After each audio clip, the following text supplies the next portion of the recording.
Another question, Harley. Could you please explain the difference between health and fitness and how being healthy can improve your fitness? Okay. So the difference between health and fitness is I could, get a good sports doctor and pay him a bit of money and get some good drugs, so like some testosterone and maybe some EPO and, if I had a lot of money, like human growth hormone, and I could increase my fitness, a great deal. But as a result, my health would drop. So fitness is going up, my health's going down. That's why you see a lot of elite athletes with mental issues or cancer or heart disease later on. I've had 4 of my cycling friends die from heart attacks. 1, 2, 4. And they've all been under age 30. 4 of my cyclist friends dying from heart attacks. Really fit guys, great guys, but sadly that they've passed on. So, fitness and health, I'm going on more health than fitness, And at the same time, the healthier we are, the fitter we can be, relevant to ourselves. What do I mean? You're not going to be as fit as you could be if you're doing heaps of drugs. No way. People say, Harley, you could be like a raw vegan Tour de France winner, man. It's like, no way, man.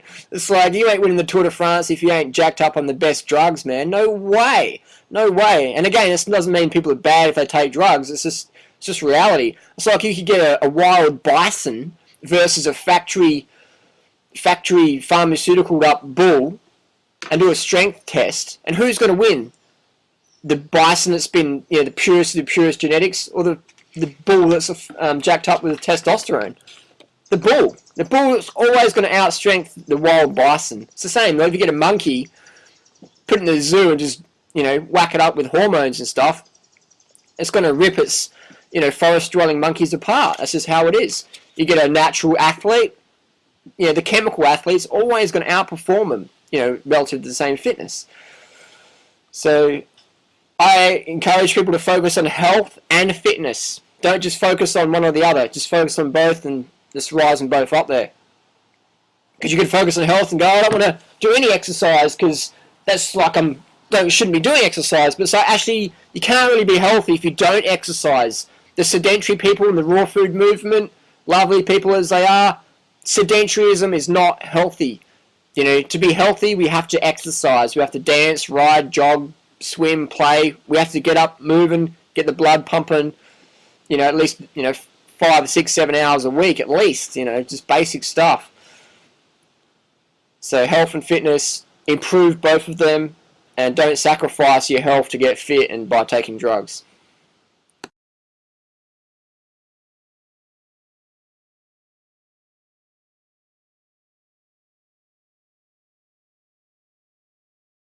Hello, question A with Durian. I'm just reading this off the screen. Matt Monarch recently posted out a newsletter about a new candida beta. What do you think about this one? Okay, so I'm reading this off Matt's site. Just click it on. My wife Angela believes that she was born with systemic candida and she has been dealing on and off with candida issues ever since. However, when she was morbidly obese at 300 pounds, she had so many interrelated health issues that she didn't even know which ailment or symptom was which. Over the years, Angela discovered how to eat and live in a way to mostly avoid painful candida flare-ups. However, from time to time, she would find that she's still dealing with uncomfortable outbreaks. And then Matt goes on about this new product he's got called Add Your Clarity. And all one has to do is scroll down to the recipes, and we've got, raw chocolate love cups and lots of fatty, sugary things, and when you mix fat and sugar together, you're going to have candida issues. Why? Because candida is natural in a normal human body. The only time we'll get rid of candida is when we are dead. Candida's role in the human body largely is to help regulate blood sugar issues if our blood sugar is too high. So when people eat a high-fat diet, which is very common on raw food, and then they have a little bit of sugar with that, be it from fruit or refined sugar like agave, the blood sugar is going to elevate because all the fat we've been eating from the nuts and the oil and meat or whatever people are eating, coats your insulin receptor sites, blood sugar goes up, candida gets called in to gobble up the excess blood sugar, bring it back down to normal levels. So we can take a supplement, product or whatever to treat the symptoms of a high-fat lifestyle, or we can lower our fat intake, up our carb intake, and blood sugar issues, poof, are gone. So that's my answer to that one. Angela Stokes is right. She's born of candida, just like everyone on the planet. And Angela's a lovely lady. She's got a good story to tell. But again, it's where people in the raw food movement, they're sincere, but they're sincerely wrong. They don't understand basic human physiology. Anyone has to read a medical textbook, and you can understand the basics. I mean, that's what I encourage people to do. Learn about candida, and don't get caught up in the sincere but sincerely wrong people who try and sell you, a Band-Aid. Well, and then they're going to see a recipe of high-fat stuff and eat more greens and don't eat too much fruit because that's like, you can't do that because that affects my business. Eat your fruit, keep your fat low, go, go, go.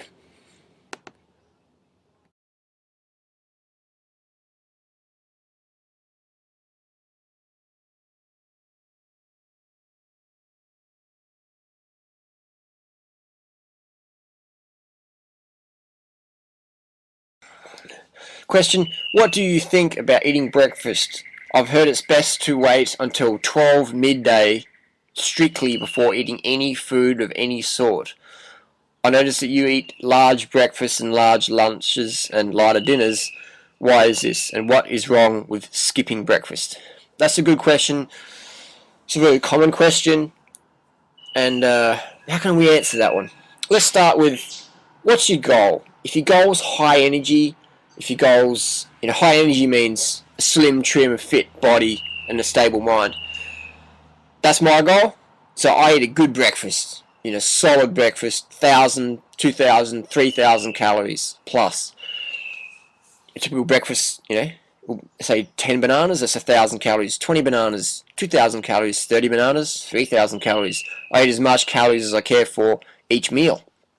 I eat breakfast very early in the day. Sometimes it's around sunrise.